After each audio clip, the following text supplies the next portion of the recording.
Hey, psst. This is Cornelius Fichtner from the Project Management Podcast. I got something very special here for you. About 2 days ago, I was interviewed by Corbin for his Identity Management podcast. We talked about project management, obviously.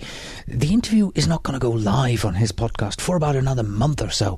So I figured might as well give you the pleasure of hearing it before anyone else does. So here it is, the raw interview between Corbin and myself. The first and the last question, probably not so interesting for you, but I think I have a lot of good things to say in the middle. Okay, here you go.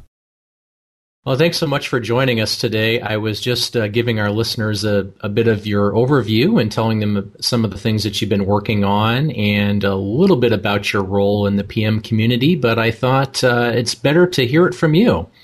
So maybe if you could start and just kind of give us a little bit of background about the PM podcast and the Prepcast and kind of your overall role and mission, if you will, within the project management community. Okay, well, let's start with my role. I don't really think I have a role any other than anyone else who has some kind of an output. Somebody who has a blog or who has a website about project management. They have pretty much the same role as I do. I'm just finding good information about project management, and I try to distill it, break it down into understandable bits and pieces and put it out there. And the way I do it is through the Project Management Podcast, which obviously is a podcast like yours, fully audio. It's the free version of it. I started it about 3.5 years ago. It'll soon be 4 years. And I'm up at episode 117. And I talk to project managers from around the world. And we discuss project management issues and topics, their daily lives, and how they overcome the obstacles of managing small, medium, and large-sized projects. And I also have some episodes where I do a quote-unquote a monologue, where I discuss an issue from my point of view. And after about a year after doing this, I realized that I had a unique skill set that I could put together. So I'm a project manager, I'm a PMP, I have a podcast, and I did some PMP training as well. So I took all of these and I put it together, and I decided to create a project management professional training podcast. So a podcast that would help you to prepare yourself for the PMP exam. And that's how the PM Prepcast came to be. If I had to give it a different name these days, marketing wasn't my strength at that time. I would probably give it a different name, maybe the PMP Exam Podcast or something along those lines. Who knows? Well, that's a lot. It sounds like you pretty much live, eat, and breathe project and program management, which is, and as I've mentioned also to our listeners, which is just another fantastic reason to give your podcast a listen and check it out, because there's a lot of really good information there. Now, in terms of project management as a practice, and this is something we don't necessarily talk enough about on our podcast, is, as you know, and for the benefit of the listeners who may be tuning in for the first time, or you've maybe only listened to a few of our podcasts in the past, we cover project and program management quite extensively, but it tends to be pretty narrow in focus. It focuses a lot on the enterprise IT and more specifically big data security and identity management type projects. Mm-hmm. And we sometimes don't cover all the proper things maybe that project managers and program managers should have. We spend a lot of time in the weeds and the gunk and kind of trying to maybe sometimes be a little bit too real. So I'm really interested in kind of your opinion that what are the top 3 or 4 skills maybe, and maybe there are more or less, that project managers really need to develop to successfully manage really, really big, multi-year, multi-million-dollar, billion-dollar type projects?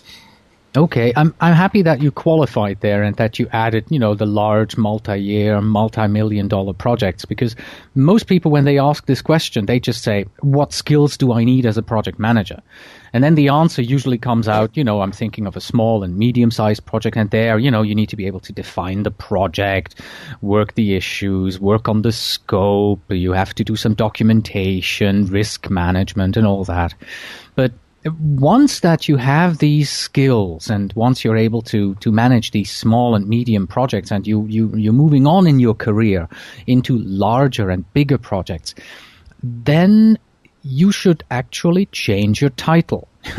Almost. You should no longer call yourself a project manager. Instead, you should call yourself a project leader.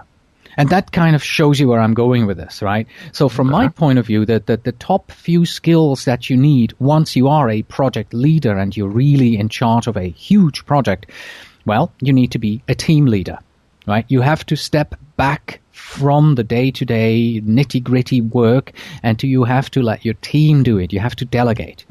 Then you also have to be able to communicate. You have to communicate even more so than when you were, quote-unquote, just a project manager. You have to communicate with everybody and anyone, really, the customers, any stakeholders, the team members, and you have to be able to motivate these people and keep them on track. In particular, of course, your project team that works on these tasks to get the project finished and get it out according to deadlines. And of course, last but not least, nobody ever wants to hear this, but you're going to have to be a politician. As a project leader on these large multi-year, multi-million-dollar projects, there is so much politics involved. Internal politics, company politics. If you have a public works project, you have public politics that you're going to have to deal with. So deal with it. On a large project, there are going to be politics. You're going to have to deal with it. It's just part of what we do as project leaders. You know, you just hit on something that is very, very near and dear. Well, not so dear, but very near to my heart and the heart of our listeners on this show, is that identity and access management is one of those areas that tends to extend its tentacles into everything within an organization. And the political side of it, as I often say, can be up to 75% or more of the project or program work that we do. I'm just kind of curious, and this is maybe a little bit off the questions, but what is your kind of overall advice for people that are maybe not so adept? And I'll give you an example. A lot of people in our field, they are kind of converted IT technical kind of people that maybe have some business background and are suddenly thrust into these big, large data security endeavors, and they suddenly have to start being political, which, maybe not their forte or their first love or skill. What advice would you give to them? Run. I'm sorry, if you are on a large endeavor like that and it is not your forte, then flight or fight, right? That's the only thing that you can really do. You can either run away from it, after you've done one or two of these and you see, oh, this is not really me, or you can fight it. You can gain those skills, you can hone those skills, you can take classes, or you simply find somebody on your team who is good at this and let them do it. Like I said, yes, you have to manage these politics as a project leader, but if you're not good at it, then find somebody who's good at it and delegate it to them. That's pretty much the best advice I can really give you. You're going to have to deal with it somehow. Well, that's great advice. In fact, that's something I haven't really heard, especially at that level before. No, that I've heard and that I've done. I'm thinking in terms of the actually delegating the political aspect. Would you see that as kind of delegation in terms of the communications officer, communications services part of the project, or have you actually seen that done as almost a separate or sub-role within a project? Oh, by delegation, it doesn't necessarily have to be that you delegate it to somebody on your team. Often a project is used to achieve some kind of a strategic goal within a company, right? And these strategic goals are usually very high level, at the C level, CEO, CFO, these kind of people, CTOs, CIOs. Delegate it to them, right? Sure. Let them worry about the political fallout, I almost said, about the political issues that are happening in your organization when it comes to that. They want this project to happen. So be honest with them. Tell them, look, I see all these political issues. I'm afraid that's just not my forte. I'm more of this kind of a person over here. That's where I'm good at. Please help me with managing the politics on here. I really need your support. Otherwise, this project will not succeed. That's part of, communication. That's part of honesty. And yes, you have accepted a stretch assignment at this point. And if you are accepting a stretch assignment, you really have to be honest with your stakeholders and tell them, look, it's a stretch assignment for me. In this particular regard, I need your help. Well, I think that's excellent advice. Thanks, Cornelius. Sure. Now, there's something, in fact, we're good excuse to get into some ground that we don't cover enough on our show. I wanted to kind of talk a little bit, and I know you've done a lot of work in this area, about PMOs or project management offices. Yes. And certainly as a lot of organizations either actually are or think, in quotes, that they're matrixed. And as they start going, which is kind of a natural evolution, going down the road of PMO, could you maybe tell us a little bit about what a project management or PMO office is, and also kind of some of your perspective about their adoption or lack thereof in large company arena? Well, let's start with the abbreviation, PMO. What does it stand for? Nobody really agrees on this one. It's either the Project Management Office or the Program Management Office, and somebody once told me it stands for piss me off, but I'm not sure that is in fact the truth. Right? I have a fourth abbreviation for you, but we'll get to that fourth abbreviation later on. I don't know if we can do that one on the show, or okay. We can. Don't worry about that one. So what do they do? Well, frankly, in December last year, I was going to be hosting a PMO summit in Florida. And I realized, you know what? I have never seen a survey that's done on PMOs and what the value is that PMOs provide to companies. So why don't I do a survey? And I sent out a request to the people in my mailing list. I invited about 5,000 project managers from around the world to take this survey. It was just 4 questions, and 567 people, they completed the survey, and 4 of them unsubscribed from my mailing list. So that was fun. And the results that I got back, they were pretty much in line what I had expected. So the top value that, according to my listeners, that PMOs provide is that a PMO provides company-wide project management standardization. So in a very early stage in a company, when you have project management, you have these lone fighters, the hero project manager who comes in from somewhere externally, brings his own methodology, knows how to manage projects, and pretty much every one of those heroes does it differently.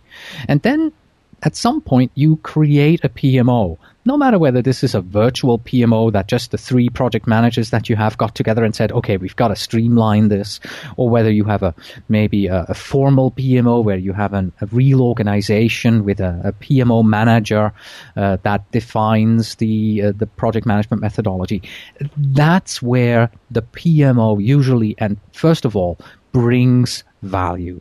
We now have a formalized, a standardized project management methodology within the organization. That's not only good for the project managers because everybody does it different. It's good for everyone because all the subject matter experts that you have to pull in from your departments, they're suddenly seeing, oh man, we're doing the projects the same, no matter whether I work with Joe, project manager 1 over here, or Susan, project manager 2 over there. They all do it the same. It also is good for the customers because the customer get consistent results out of these standardized project management methodologies. So that's probably the number one area where a PMO provides most value. And then it goes down from there. Project tracking and status reporting was right there at the top, and portfolio management was the third one on the list from my listeners and as they responded. But I have to tell you, this survey that I did really was not meant to be complete, academically correct, or even statistically significant, right? It was really just the opinions of my listeners, of the respondents at this time. Interesting enough, at that summit in Florida, I met Terry Dersher, who works for a project management company called PlanView. They have a tool that they produce, and he presented the PMO 2.0 survey, and that was a really, really in-depth survey. So if you really want to know what PMOs do and in detail where they provide value and also the future of PMOs, then the PMO 2.0 survey by PlanView, that's a good place to start. It's you can find it at planview.com. Planview.com. Yes. Okay, thank you. Yeah, I was kind of listening to this. It sounds like one of the, if I relate this to a lot of the technical work that our listeners do, it's kind of like code reuse. It sounds like, because that's one of the big things is that PMO, it kind of brings modules and templates and plans and standardization that you can just continually write over, reuse those without having to bring in a new hero. Absolutely. Each and every project, which I can see over time could be just immensely useful. And it's kind of a shame. I mean, in my own unofficial survey of having done a lot of these and kind of our feedback, it seems like it's almost an afterthought, and when it is implemented, it's implemented somewhat inconsistently from what I've seen, at least in a lot of organizations, and could be done a lot better. So I think that the plan view is something definitely worthwhile to check out. Now, in your opinion, I'm going to kind of skip ahead just a little bit, and I'll maybe come back to this other one, but in your opinion, I always like to ask this, we talk about it a lot, what are the top 2 or 3 causes for failure of really big projects? And I'll classify that again, the really big stuff, $1 million, $2 million on up. Okay. Well, why don't I not give you my opinion? Because that's just going to be, anecdotal reasons why these things fail. Why don't we go to the gold standard of project failure? And that's, of course, the Chaos Report, which is published by the Standish Group. Right? They've been doing this since, was it 1985? Very long time. They're pretty much doing this every single year, and they've talked to thousands of organizations and reviewed thousands of projects in regards to why do they fail. And here's what they say. First of all, one of the major causes, they say, is restarts. Restarting a project. So you start a project, and then you have to restart it again because 94, they say, let's see, for every 100 projects that start, there are 94 restarts. A project that just kind of fizzles out and needs to be restarted for one reason or the other. And the second and the third biggest one is cost overruns, followed by time overruns. So you're going over budget and you're going over the agreed upon schedule. And then, interesting enough, only after that, you have content deficiencies. So when a customer says, I would like X, and you deliver Y, that's only the 4th biggest reason why projects fail. Now, the more important question is, of course, what do you do about it? How do you make sure that you don't fail? And here again, they've come up with the project success factors. And let me give you the top 4 that they have. The respondents here to the Standish Chaos report, they say user involvement is one of the biggest things that you have to do on your projects in order to be successful. Followed by, and that's interesting, I would have expected this to be the other way around, executive management support. Yeah. We always say a project will fail if you don't have the executive management support, and I always put that in my head at the top. So I'm actually surprised when I reviewed the Chaos Report that this was the other way around. Third, clear statement of requirements. Of course, that relates back to the content deficiencies there that you don't deliver what the user actually requested. And then we have proper planning. And lastly, the 5th here is realistic expectations. And I think a lot of this has to do, number 5 there, with the project manager's ability to manage the stakeholders on the project. So there you go. Top 1, restarts, followed by cost and time overruns, and then the content deficiencies where you're just not delivering what you were supposed to deliver. Interesting. And what is the link for that again, Cornelius? Frankly, I do not know. Just search for the Standish Group Chaos Report. Okay. And that will get it to you. Okay. For the listeners, we will see if we can dig that up and put a copy of that in the show notes. And, you mentioned something here which is very interesting, and I'd like to kind of delve into a little bit of a definition about it. The restart and the restart. Now, if I relate that to identity and access management terms, one of the things that we see a lot of, and we've talked a lot about on this show, is companies that have gone down this road of 4 or 5 times with 4 or 5 different vendors, spent multiple millions of dollars every time. They're their 5th try along. But, some of the requirements have changed, the vendors have changed, but at least some of the goals are still the same. Would that kind of classify as a restart? Absolutely. For instance, with my former employer, we tried 6 times to launch a PMO internally. Wow. The reasons why we failed were different every single time. The first time we failed, it was because the organization was just not mature enough. The second time when we failed was because we had this humongously complex requirements document and project management methodology from our mothership back in Boston, and we were asked to please force this down the throats of everybody in your 100 people department. That just didn't go down either. And then people left and things changed. So every single time when there was a restart of this particular project, the reasons were different. And like you said, vendors going out of business, requirements changing, users suddenly leaving the organization, and you'd have no champions anymore. Yes, all of these qualify as restarts. Yeah, it was and probably we could even have a whole separate discussion about project restarts, because it gets me thinking, what is the intersection between a start and a restart? How many requirements, how many goals, how many deliverables have to be there in common? I guess if you see where I'm going with that, before it's considered something new versus just a rehash of something that you meant to do or been trying to do for the past 5 years. Yeah, I'm sorry, there's only one correct answer. It depends. It depends on the project. It depends on your own definition of what a restart is. There is not really any single answer that says this is a restart or this is a totally new project. This is just how you classify it as you are going at it the second, third, or fourth time round.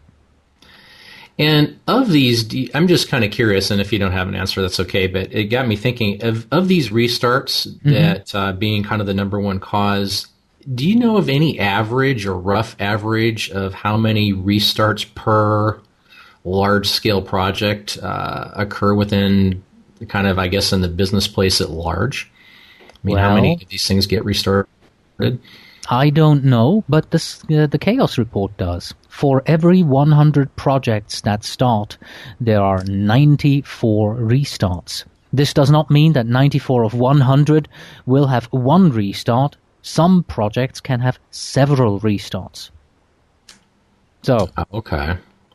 So any number within that can each individually restart and restart. Exactly. So if you start 100 projects, you will have 94 restarts. It doesn't mean that 94 of the 100 will restart, but let's assume 80 of them will, and some of them will restart twice.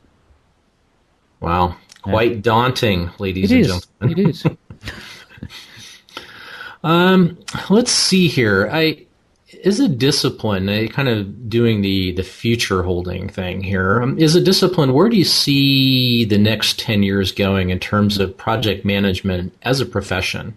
Now we're getting into my fourth abbreviation of PMO here. And that one stands for provides more opportunities. So, what am I trying to say here? We're currently in a not so good economic situation, right? But from my point of view, this provides incredible opportunities for organizations and for us project managers. What does project management do? project management helps you to streamline your work. It helps you to bring in new ideas to make your organization better, faster, higher, bigger, revenue-wise, right? So that's one of the focuses that you have with project management. And by applying project management, you will be able to attribute your success to project management. And if you as a project manager are able to convey this to your senior management, then you have absolutely no problems keeping your job. Furthermore, there is still a big push for outsourcing. Outsourcing is going to continue to happen, but the project management job as such, there is very little opportunity to outsource the project manager to a less expensive country, for instance. The project manager has to be on site. You have to be here in order to properly manage a project because your customers are here, your stakeholders are here. Yes, the people who are working on the team, those may be outsourced, but generally speaking, it provides a lot of opportunity currently. So I would say take this opportunity and use project management as a tool to improve your organization. On the other hand, there's a trap that people fall into, and that's the tool trap. Everybody always thinks, okay, we want project management, so let's bring in a big honking project management tool like, Microsoft Project Server or a Niku or whatever the tool may be that you would like to purchase at that time. Frankly, a fool with a tool is still a fool, right? You have to be a good project manager first before you can manage a project well. If you are using the tool to manage your project, then you are either a robot and you just simply fill in the templates that are provided to you, or you are a project administrator, but you are not a project manager. So I see quite a lot of opportunity here to push project management to the forefront of the companies in order to help them achieve better value. Well, that's some interesting perspective. It sounds like then, I love your comment about fool with a tool, by the way. That can apply also to identity management. In the project admin space, it sounds like, though, for those organizations that are kind of still either not mature enough or kind of mentally geared that way, that maybe project management is overhead, is unfortunately a few organizations, so fortunately not as many these days. It sounds like they could literally take a tool, though, and almost outsource that to someone once you get to just pure project administration, right? Because they're not really managing anything. Yeah, absolutely. Kind of there are schedules around. Yeah, there are indeed organizations out there to whom you can outsource your project management, but these organizations, they're still local to you. You don't outsource that to a third world country or whatever other area you in the world you wish to outsource this to, right? This is something that you outsource to experts in your area. Why? Because the tools and the templates that you use are not just meant to be filled in. Let's take any kind of a template that you have on your project. Let's take the project initiation report, a charter, right? Let's assume your organization has a charter template. So what happens? You as a project administrator, you will take this template, you will sit down and you will simply fill in the information that you have in your head about this project and then get it signed. All right? That's what the administrator does. What does the project manager do? The project manager takes this piece of paper and he goes to his stakeholders. He goes to his sponsor, to his customer, or her sponsor, her customer, and talks to them and says, okay, what exactly do you want? What exactly are the goals of this project? How do you mean? What are we going to do? What's the deeper meaning behind this? What's the strategic goal that we're aligning this to? So that's what all these templates are about for project management. They're not here so that you can fill it in and later on when you're being audited, you can show, yes, see, we filled in this template. No, these templates are discussion points that you can use with your customer, with your stakeholder, in order to better understand and to better define the project. Which kind of leads me into, you kind of shot down my whole tool question, but I'm going to ask it anyway, because I always like to ask it. So let's say that you're past the full point and you're actually a manager, a project manager. What are some of your either favorite tools or maybe a tool set, and it can be something, I mean, whatever, that you would recommend to project and program managers to kind of help maybe streamline their work? Oh, thank you. Thank you for saying it can be whatever. because I am going to take you to maxweidman.com. www.maxweidman.com. It is hands down the best project management website out there. Max Weidman is one of the most respected project managers in the USA.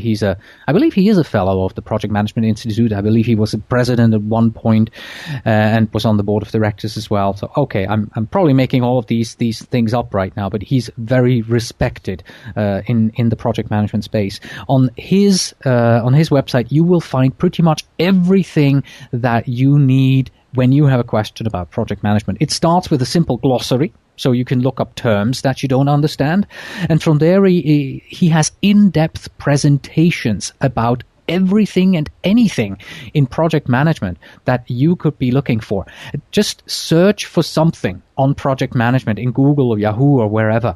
And one of the top 10 results about this is usually a page from Max Weidman's website. And it's totally free. You're free to use it personally.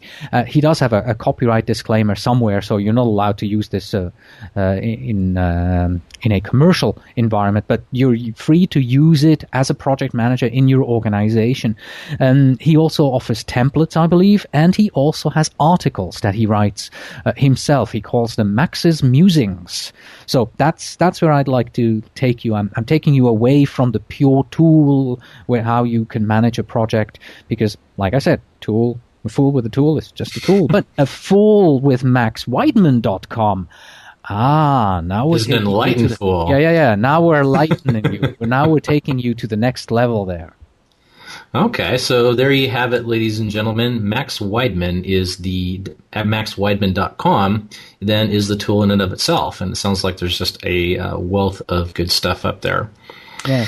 So before we go, I'd like to kind of close out and kind of give you a couple minutes to talk about your podcasts, and maybe in particular, since I know a few of our listeners have seen your PM Prepcast mentioned as kind of a link recommended link in our materials. Why don't you tell them kind of a little bit about that and how it relates to the PMP exam? Oh, absolutely. So the PM Prepcast, what is it? It's a workshop that will help you to prepare for the PMP exam. Okay. It is a podcast. It is based on MP3 files. And you download it to your iPod, you listen to it, and that will... I always say it's not 100% enough to take the exam, although I've had students who said, I have only listened to the Prepcast, I've never read the PMBOK guide, and I was able to pass. And it will prepare you to take the exam. And of course, the PMP exam is changing. December 31st of last year, 2008, the new PMBOK guide was published, which means that the PMP exam is also changing based on that new standard. And I am currently in the middle of recording the new Prepcast. And the new Prepcast is going to be video. And by video, I'm not talking, me sitting there and just staring into a camera and talking. By video, I'm referring to presentation style videos. So you have a PowerPoint presentation that you can view on your portable media player.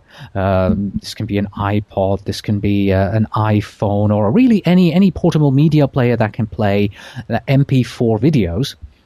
And you can therefore, still be mobile and listen and watch these videos and prepare yourself for the PMP exam. And I'm at the moment, I think I'm close to 42 hours of content. So the minimum that you have to have in regards to training for the PMP exam, and also for the CAPM exam, by the way, which is the Certified Associate in Project Management, is 35 hours for the PMP and 23 for the CAPM. So we're covering that nicely. And the only thing that I would advise is, as you are studying with the PM Prepcast for your PMP exam, if you do this in the car, don't watch the video. Listen only to the audio. And text your buddy while you're watching the video. Exactly. Please do that. Yeah. I did create even the video version with those people in mind who, may be doing something else at the time. So you can put the iPod in your pocket or whatever you're listening to, put the headphones on, and you can listen to it. And the video, the presentations that you see, they are, they're adding value to the presentation, to the information that you're being given. And you can then go back later on and maybe view the video a second time you've just listened to it. So that's pretty much it, yeah. At the moment, we just started the beta testing yesterday. And within the next couple of weeks, the new product should be ready. So what am I going to say here? I'm going to put a stake in the ground here. First week of May of 2009. Yeah, first week of May, Tuesday at 8:07 in the morning here, California time. Oh God, that's a tight schedule. The new Prepcast video-based will be available at pmprepcast.com. pmprepcast.com. Yes, that's actually short for project-management-prepcast.com. But people don't want to type URL. Yeah, the pmprepcast.com will take you to project-management-prepcast.com. And can you just really quick refresh us on what the current hour requirements are to qualify to take the PMP? Actually, project management hours, not the training hours? Absolutely, yeah. It depends on your educational background. If you have only a high school diploma or the worldwide equivalent of a high school diploma, then you have to have 7,500 hours of project management experience. And here we're talking about leading and directing project tasks. So if you've just, worked on a project as a participant, that doesn't count. You have to have actually had the authority and the responsibility of leading and directing 7,500 hours in the last 8 years. If, on the other hand, you have a bachelor's degree or the worldwide equivalent, then only 4,500 hours are required. Oh, so just a few restarts there. Yes. Well, there you have it, ladies and gentlemen. And with that, we'll bring this portion of the show to a close. But Cornelius, I want to thank you so much for joining us. I think we've just had a great conversation and learned a lot of new things, and not only some good tips and tricks, but some great insight and some great resources. So thanks so much for coming on the show. Good luck with the new PM Prepcast. I know that will be great. And for our listeners, we will have links, as always, to the both the current and the new PM Prepcast in our show notes. And good luck in making that date so you don't have to do a restart. Thank you very much. And thank you so much for having me on the program. Appreciate it. Thank you, Cornelius. Take care. Bye-bye. Bye-bye. Until next time.